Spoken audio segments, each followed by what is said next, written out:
Hi friends, मैं परविंदर खारी। Friends, अभी कुछ दिनों पहले मैंने न्यूरो साइंस की काफ़ी इंटरेस्टिंग रिसर्च के ऊपर पढ़ा था। It is all about brain Atlas. Friends, brain Atlas क्या है? सबसे पहली बात करते हैं हम न्यूरो साइंस की। फ्रेंड्स, एक स्पेन के साइंटिस्ट हुए हैं सेंटियागो रोमन कायल। ये मॉडर्न न्यूरो साइंस के जनक माने जाते हैं और इनकी बुक द ब्यूटीफुल ब्रेन काफ़ी प्रसिद्ध किताबों में से है न्यूरो साइंस की। वैसे तो काफ़ी लंबे समय से ब्रेन के ऊपर काफ़ी रिसर्च की जा रही है। इस तरह के जिस तरह की मैंने एटलस आज बताई है, ऐसी एटलसेस और पहले भी हैं। लेकिन फिर भी इंसानी दिमाग की गुत्थी को समझना इतना आसान नहीं है। Allen institute for brain sciences के एड लियान, जिन्होंने इस ब्रेन एटलस को पेपर पब्लिश करने में काफ़ी बड़ा रोल निभाया है, कुल मिलाकर ऐसे 21 पेपर पब्लिश हुए हैं। लेकिन अब आते हैं हम ब्रेन एटलस पर। आखिर ब्रेन एटलस है क्या? ब्रेन एटलस अगर हम टेक्निकली कहें तो हमारे दिमाग की 3D मैप प्रेजेंटेशन है। लेकिन इस तरह की एटलसेस, जैसे मैंने कहा, पहले से भी रखी हुई हैं। लेकिन अब और पहले वाली में क्या फ़र्क था? एक सीधा सा फ़र्क है रेजोल्यूशन का। अब हम ज़्यादा डिटेल में उन ब्रेन मैपिंग्स को देख सकते हैं, ब्रेन न्यूरॉन्स के बारे में ज़्यादा डिटेल में स्टडी कर सकते हैं। और फिलहाल जो हमारे पास ब्रेन एटलस है वो मॉडर्न डे ह्यूमंस और नॉन ह्यूमंस प्राइमेट्स की है। मतलब इंसानों के पूर्वज जो इंसान अभी तक बने नहीं थे, उन दोनों की मैपिंग है। वहाँ 3000 से ज़्यादा अलग अलग तरह के न्यूरॉन सेल्स हमें मिलते हैं। अभी ये स्टडीज़ काफ़ी इनिशियल स्टेज पर है, बहुत कुछ ढूंढा जाना बाकी है, लेकिन जितना कुछ मिल चुका है वो बहुत एक्साइटिंग है।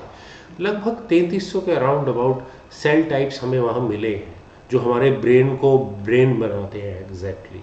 फ्रेंड्स, हमारा ब्रेन वैसे ही बहुत कॉम्प्लेक्स है और इस कॉम्प्लेक्सिटी को बढ़ाती हैं locations. Locations in our brain, मतलब ब्रेन का कौन सा पार्ट हमारे सपनों के लिए रिस्पॉन्सिबल होता है, कौन सा हमारी फीलिंग्स के लिए, और कौन सा हमें कैलकुलेशंस करने के लिए प्रेरित करता है। इवन जब हम देखते हैं तो हमारे ब्रेन का कौन सा पार्ट ज़्यादा एक्साइटेड होता है। लेकिन फ़िलहाल अब तक की न्यूरो साइंस की जो रिसर्च है वो ज़्यादा हमें बताती है मेमोरी, लर्निंग, लैंग्वेज, कुछ इस तरह की चीज़ों के बारे में। लेकिन बहुत कॉम्प्लेक्स स्टडीज़ वहाँ हम नहीं कर सकते। आफ्टर ऑल, ये ब्रेन एटलस बनाया किस तरह से गया? फ्रेंड्स, ये बहुत ज़्यादा टेक्निकल इशू हो जाएगा। लेकिन आप इसे ऐसे समझ सकते हैं कि बायो बैंक से साइंटिस्ट ने ब्रेन टिश्यूज़ लिए, जिनको ग्राइंड अप करके उन सेल्स की डिटेल्ड स्टडीज़ की गई। डिफरेंट डिफरेंट टाइप के सेल्स वहाँ ढूंढे गए। चलिए, ये सब तो ठीक है कि ब्रेन एटलस किस तरह से ढूंढा गया, क्या मिला, वो एक अलग बात है। लेकिन इसका यूज़ क्या है? फ्रेंड्स, इसका यूज़ मॉडर्न डे साइंस में, मेडिकल टर्म्स में काफ़ी कुछ बदलने वाला है। खासकर ऐसे सब्जेक्ट्स जिनको अब तक टच करना बहुत मुश्किल था, जैसे डिप्रेशन, सिजोफ्रेनिया, जिसको हम एक अंदाजे भर से ही या साइकोलॉजिकल डिसऑर्डर मानकर अभी तक हम एक साइकेट्रिस्ट वे में इनके इलाज ढूंढा करते थे। जैसे मैं आपको एल्जाइमर का एग्जांपल देता हूँ। एग्जैक्टली अगर हम एल्जाइमर की बात करें तो एल्जाइमर बीमारी है जिसमें खासकर ओल्ड एज में लोग भूलने लगते हैं चीज़ों को, यहाँ तक कि वे अपने सगे संबंधियों तक को भूल जाते हैं।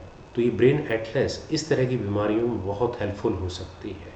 मतलब हम ये ढूंढ सकते हैं कि कौन से ब्रेन न्यूरॉन्स या ब्रेन सेल्स बीमार है, उसे एक नॉर्मल ब्रेन से कंपेयर करके, ताकि प्रिसाइसली उन ब्रेन सेल्स को ट्रीट किया जा सके। ऐसा ही और बहुत कुछ इसमें भी ढूंढा जाना बाकी है। तो फ्रेंड्स, मेरी ये छोटी सी प्रेजेंटेशन आप सभी लोगों को कैसी लगी, प्लीज़ कमेंट सेक्शन में मुझे ज़रूर बताइएगा। आपके कमेंट्स और सजेशंस का मुझे हमेशा इंतज़ार रहता है। Thank you for watching and bye for now.